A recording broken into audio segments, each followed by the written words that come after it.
I'm so pleased you could join me today. This is Donna from Clever Crafting, and here's a quick look at the card that we'll be making. So I've actually referred to it as an indented image card. I really don't know what to call it, but you can see from the angles here that we've got some dimension around the outside of our image with our hexagons. The images are kind of indented in the center. So to get started, what we're going to do is use our matching dies to cut out the shape from the hexagons. Now, I already cut out the hexagons. They're about a 5 centimeter diameter hexagon. You don't need a die for these because hexagons are fairly simple to cut out. Of course, a die, if you've got one, makes it a little bit easier. So you can see that from the Stampin' Die set, I am just inserting one of the dies of one of the bees in the center of my hexagon and running it through my die cutting machine. This is my original die cutting machine. My beautiful mother bought it for me. I can never get rid of it. So it's seen a lot of love, as you can tell, but it still works like a charm, so happy days. So you can see now I've got my hexagon with my bee shape cut out of it. Now I did that same process with four total, so 3 other ones. So now I've just got some cardboard.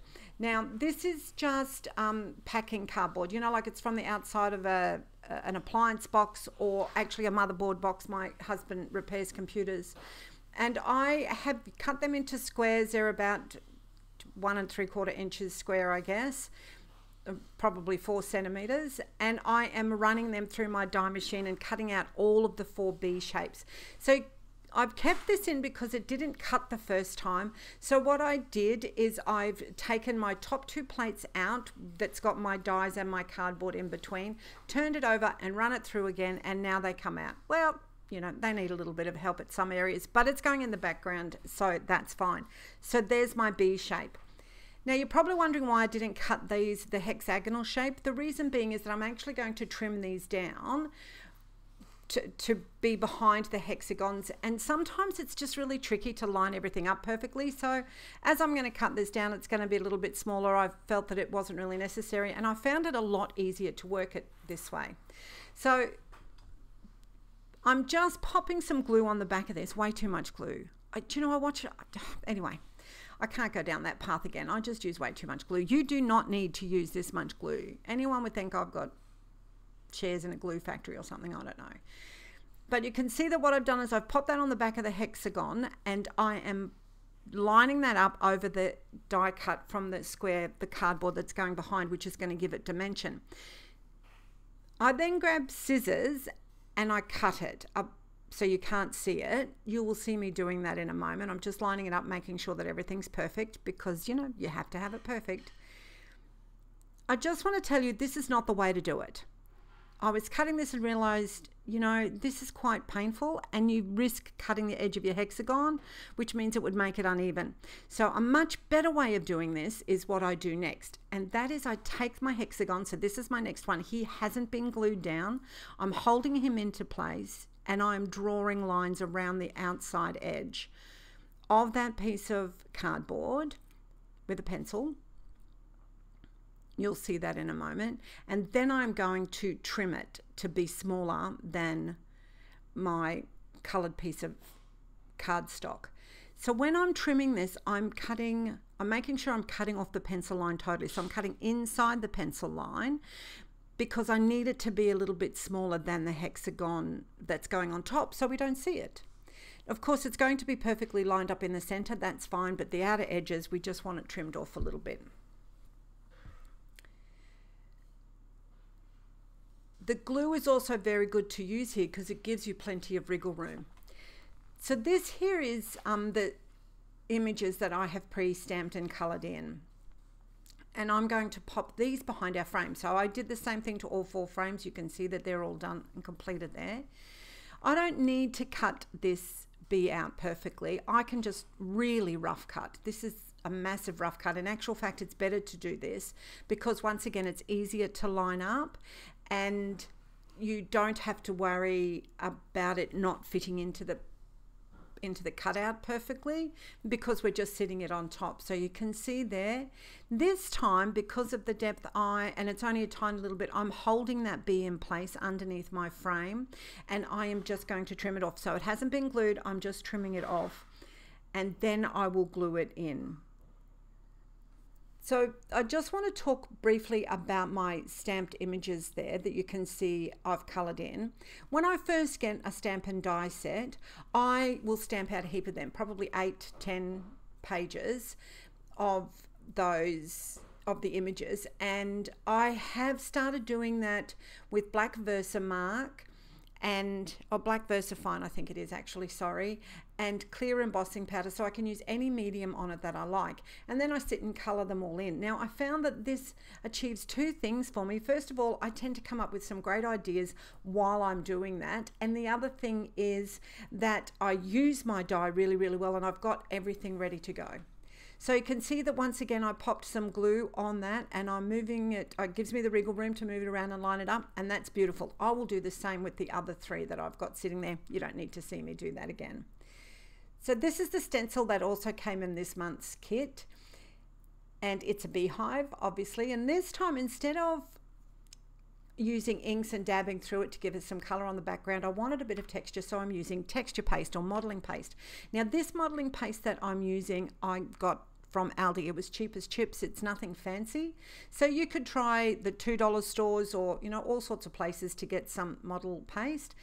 And I'm just popping this through using my little mini trowel there and putting it over the top of my stencil, and it gives a little bit of texture and some depth for the background as well.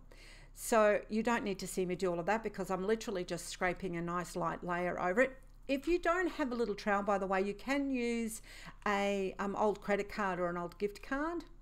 So you can see that I've just spread that out, smoothed it over. Thank you very much. And I'm going to remove my stencil after I've closed up my modeling paste.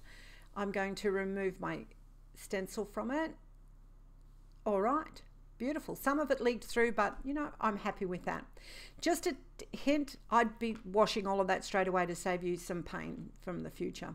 So this is the one that I was holding on top then is the one that you just saw me do, but it was wet. So I've done this out of order. That really should have been done early on before we made all of our little embellishments. So the other one that I've got underneath I had made previously and it was dry, so I'm using it.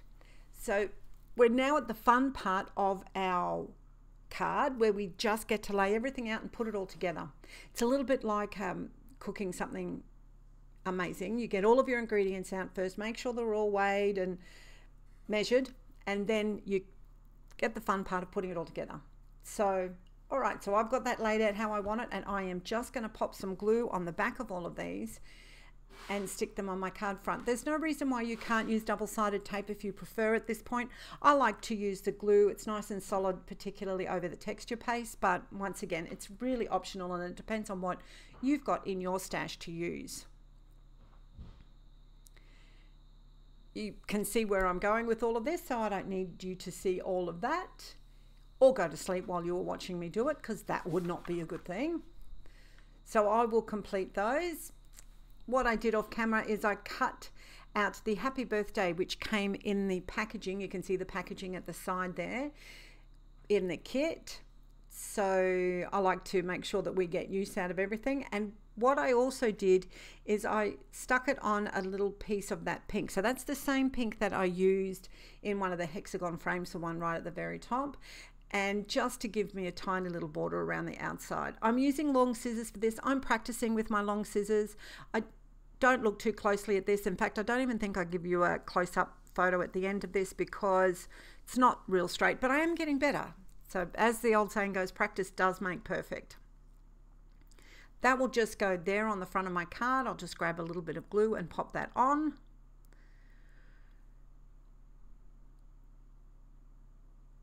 Excellent. And it's just a matter now of sticking this on my card base. You've probably noticed that this video is going a little bit longer than normal. I've tried not to speed up too much, but I think there's only one part of it that is not running in real time. And just keeping in a few of the extra bits and pieces that I normally cut out. Just trying something a little bit different. So once again, the glue is great here because it gives me a little bit of wriggle room, and I didn't put that on exactly the way I wanted it. Was a little bit crooked, so I was able to pull it up and pop it down again. So once again, I've left that in, so you can see that we all do these types of things. give that a nice bit of a push, and here is our completed card. It's such a cute little card. It's such an easy thing to do. One of the things I love is that you could make a whole pile of those embellishments and just have them ready if you needed a card at the last minute. One other thing I wanted to share with you is the inside of the card. You can see that I have put a little bee in the corner, and I have got a loose leaf sign or piece of paper. It's a note in there, just basically saying that the recipient can reuse this card if they want to. But I will have a link to that, plus all of the other bits and pieces, the hexagon dies and the kit, down below. I'm also going to have a link to our Facebook group. I'd love you to pop over and have a look at us. The only other thing I'd like to say here is I'd love you to subscribe to my channel if you enjoyed and learned something today. And until I see you next time, stay safe and happy crafting.